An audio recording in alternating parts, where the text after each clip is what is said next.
Hello అందరికీ. ఇంట్లో ఈజీగా చికెన్ షవర్మా ఎలా చేయాలో చూద్దామా? ముందుగా chicken, capsicum, onion, sauce, sandwich spread, mayonnaise తీసుకోవాలి. అండ్ అలాగే గోధుమ పిండి అనేది నేను తడుపుకొని 10 మినిట్స్ రెస్ట్‌లో పెట్టానండి. మీరు కావాలంటే మైదా కూడా తీసుకోవచ్చు. బట్ మైదా అంత మంచిది కాదు. అండ్ ఇక్కడ స్పైసెస్ వచ్చేసి ఉప్పు, కారం, పసుపు, తందూరి చికెన్ మసాలా, ధనియాల పొడి అండ్ కొంచెం అల్లం అండి. అండ్ కొంచెం ఆయిల్ కూడా మనకి పడుతుంది చపాతీలోకి అండ్ చికెన్ ఫ్రైలోకి. ముందుగా ప్యాన్ పెట్టేసుకొని దాంట్లో onion and capsicum just fry చేసుకోవాలండి. దీంట్లో మనం వాటర్ అండ్ ఆయిల్ కనుక ఏం వేయొద్దు. జస్ట్ సింపుల్‌గా ఫ్రై చేసుకోవాలి పచ్చివాసన పోయేంత వరకు. సో, అలా ఫ్రై అయిపోయిన దాన్ని పక్కకు తీసుకొని అదే ప్యాన్‌లో కొద్దిగా ఆయిల్ వేసుకొని చికెన్ అనేది ఫ్రై చేసుకోవాలి. ముందు చికెన్ పీసెస్ దాంట్లో వేసేసి చికెన్ కలర్ మారగానే దాంట్లో కొంచెం అల్లం వేసుకోవాలండి. అల్లం వేసుకొని దాన్ని మంచిగా ఫ్రై చేసుకోవాలి. ఫ్రై చేసుకున్న తర్వాత నేను చెప్పిన స్పైసెస్ అన్నీ యాడ్ చేసి దాన్ని 10 మినిట్స్ వదిలేయాలండి. చికెన్ అనేది బాగా ఉడుకుతుంది అండ్ ఫ్రై అవుతుంది. చికెన్ ఫ్రై అయ్యేలోపు మనం చపాతీస్ చేసుకుందాము.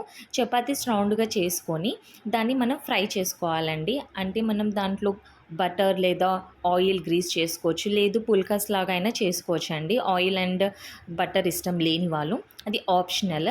నేను మాత్రం ఆయిలే వేస్తున్నాను. చూసారు కదా! ఇంట్లో మనం చపాతీస్ ఎలా చేసుకుంటామో అలా చేసుకోవాలి. అండ్ చికెన్ వచ్చేసి చాపింగ్ బోర్డ్ మీద తీసుకొని చిన్న చిన్న పీసెస్‌గా కట్ చేసుకోవాలి.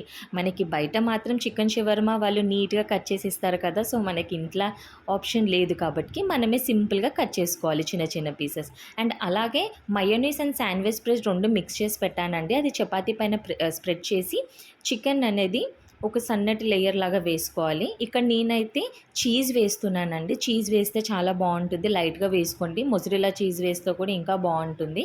చూసారా? అలా చికెన్ లైన్‌గా వేసేసుకొని మనం ముందుగా ఫ్రై చేసి పెట్టుకున్న ఆనియన్ అండ్ క్యాప్సికమ్ కూడా వేసేసుకొని రోల్ చేసుకోవాలి నీట్‌గా. అది ఎడ్జెస్ అనేది కొంచెం బయటికి రాకుండా చూసుకోండి లోపలున్న స్టఫ్. నీట్‌గా రోల్ చేసేసుకొని దీన్ని మళ్ళీ జస్ట్ నార్మల్‌గా ఫ్రై చేసుకోవాలి. హీట్ అవ్వాలి అంతే చపాతీ అనేది. ఎందుకంటే మనం లోపల చీజ్ అనేది వేసాం కదా! అది మెల్ట్ అవ్వడానికి.